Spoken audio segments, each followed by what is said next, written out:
बड़े अफसोस की बात है कि उसे हॉस्पिटल टाइम पर नहीं ले जाया गया। बड़े अफसोस की बात है कि उसे जेल जाना पड़ा। बड़े अफसोस की बात है कि मैं उससे नहीं मिल सकी। बड़े अफसोस की बात है कि उसे ऑक्सीजन नहीं मिल रही है। बड़े अफसोस की बात है कि वह मुझसे नहीं मिल सका। दोस्तों, ऐसे सेंटेंसेस आप डेली लाइफ में यूज करते हो, तो जब ऐसा सिचुएशन आ जाए दोस्तों, तब आप इसे इंग्लिश में कैसे बोलोगे, तो समझ लेते हैं सबसे पहले इसका स्ट्रक्चर। सबसे पहले लगाना है इट इज़ अ पिटी। यदि दोस्तों आप प्रेजेंट की बात कर रहे हो, जैसे बड़े अफसोस की बात है, तो आप यूज करोगे इट इज़ अ पिटी। यदि आपको पास्ट में कहना होगा कि बड़े अफसोस की बात था, तो आप यहाँ पे लगाओगे इट वॉज अ पिटी। यदि आपको फ्यूचर में कहना होगा, तो आपको यूज करना होगा it will be a pity plus that plus sentence. अब जैसा आपका सेंटेंस होगा उस तरह से आप ट्रांसलेट करोगे। समझते हैं एग्जाम्पल से। बड़े अफसोस की बात है कि उसे हॉस्पिटल टाइम पर नहीं ले जाया गया।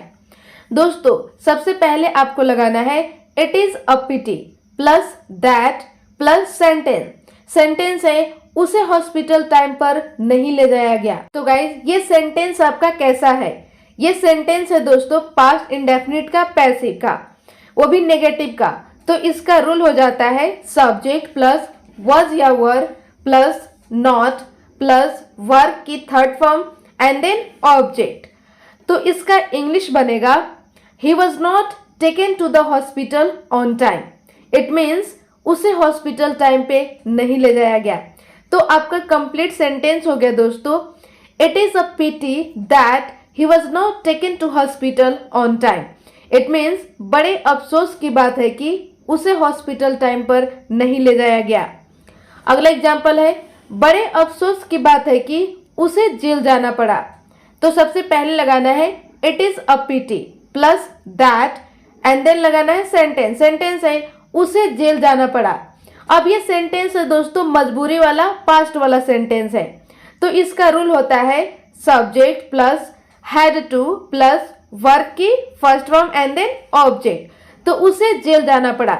इसका इंग्लिश बनेगा he had to go to jail. तो आपका कंप्लीट सेंटेंस हो गया दोस्तों, it is a pity that he had to go to jail. It means बड़े अफसोस की बात है कि उसे जेल जाना पड़ा। अगला एग्जाम्पल है बड़े अफसोस की बात है कि मैं उससे नहीं मिली। तो सबसे पहले लगाना है it is a pity and then लगाना है दैट प्लस सेंटेंस। सेंटेंस है मैं उससे नहीं मिली। तो ये सेंटेंस है पास्ट इंडेफिनिट का, नेगेटिव वाला। तो इसका रूल हो जाता है नेगेटिव का subject plus did not plus verb की first form and then object. तो मैं उससे नहीं मिली। तो इसका इंग्लिश बनेगा I did not meet her. तो आपका कंप्लीट सेंटेंस हो जाएगा दोस्तों, it is a pity that I did not meet her. It means बड़े अफसोस की बात है कि मैं उससे नहीं मिली। अगला एग्जाम्पल है बड़े अफसोस की बात है कि उसे ऑक्सीजन नहीं मिल रही है। तो सबसे पहले आपको लगाना है it is a pity plus that plus sentence. Sentence है उसे ऑक्सीजन नहीं मिल रही है। तो इसका इंग्लिश बनेगा she was not getting oxygen. तो आपका कंप्लीट सेंटेंस हो गया दोस्तों, it is a pity that she was not getting oxygen. It means बड़े अफसोस की बात है कि उसे ऑक्सीजन नहीं मिल रही है। अगला एग्जाम्पल है बड़े अफसोस की बात है कि वह मुझसे नहीं मिल सका। तो सबसे पहले दोस्तों आपको लगाना है it is a pity and then लगाना है दैट प्लस सेंटेंस। सेंटेंस है वह मुझसे नहीं मिल सका। तो इसका इंग्लिश बनेगा he could not meet me. तो आपका कंप्लीट सेंटेंस हो गया दोस्तों, it is a pity that he could not meet me. It means बड़े अफसोस की बात है कि वह मुझसे नहीं मिल सका। अगला एग्जाम्पल है बड़े अफसोस की बात है कि वह चली गई। तो इसका आंसर दोस्तों आपको कमेंट सेक्शन में बनाकर लिखना है। गाइस, ऐसे सेंटेंसेस भी आप डेली लाइफ में यूज करते हो, जैसे सही समय पे मैं वहां पहुंच गई, सही समय पे तुम यहाँ आ गए हो, सही समय पे वह चली गई, सही समय पे मैं हॉस्पिटल चली गई, सही समय पे आपने इसे किया। गाइज, जब ऐसा सिचुएशन आ जाए तब आप इसे इंग्लिश में कैसे बोलोगे? तो समझ लेते हैं सबसे पहले इसका रूल। सबसे पहले लगाना है sentence plus in the nick of time. इसका मतलब है सही समय पे या ठीक समय पे। गाइज, समझ लेते हैं एग्जाम्पल से। सही समय पे मैं वहां पहुंच गई, तो सबसे पहले आपको लगाना है सेंटेंस। सेंटेंस है मैं वहां पहुंच गई।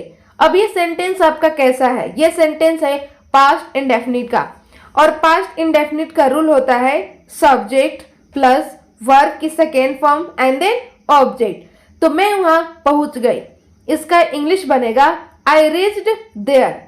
इसके बाद लगाना है in the nick of time. तो आपका कंप्लीट सेंटेंस हो गया दोस्तों, I reached there in the nick of time. It means सही समय पे मैं वहां पहुंच गई। अगला एग्जाम्पल है सही समय पे तुम यहाँ आए हो। तो तुम यहाँ आए हो ये आपका हो गया सेंटेंस। तो ये सेंटेंस है आपका प्रेजेंट परफेक्ट का। तो प्रेजेंट परफेक्ट का आपका रूल होता है सब्जेक्ट प्लस हैव या हैज प्लस वर्ब की third form and then object. तो तुम यहाँ आए हो, तो इसका इंग्लिश बनेगा you have come here and then लगाना है in the nick of time according to rule. तो आपका कंप्लीट सेंटेंस हो गया दोस्तों, you have come here in the nick of time. It means सही समय पे तुम यहाँ आए हो। अगला एग्जाम्पल है सही समय पे वह वहां चली गई। तो सबसे पहले आपको लगाना है सेंटेंस। सेंटेंस है वह वहां चली गई, तो इसका इंग्लिश बनेगा she went there and then लगाना है in the nick of time. तो आपका कंप्लीट सेंटेंस हो गया दोस्तों, she went there in the nick of time. It means सही समय पे वह वहां चली गई। अगला एग्जाम्पल है सही समय पे मैं हॉस्पिटल चली गई। तो मैं हॉस्पिटल चली गई ये हो गया आपका सेंटेंस। तो इसका इंग्लिश बनेगा I went to hospital and then लगाना है in the nick of time. तो आपका कंप्लीट सेंटेंस हो गया दोस्तों, I went to hospital in the nick of time. It means सही समय पे मैं हॉस्पिटल चली गई। अगला एग्जाम्पल है सही समय पे आपने इसे किया।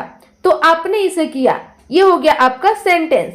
तो इसका इंग्लिश बनेगा you did it and then लगाना है in the nick of time according to rule. तो आपका कंप्लीट सेंटेंस हो गया दोस्तों, you did it in the nick of time.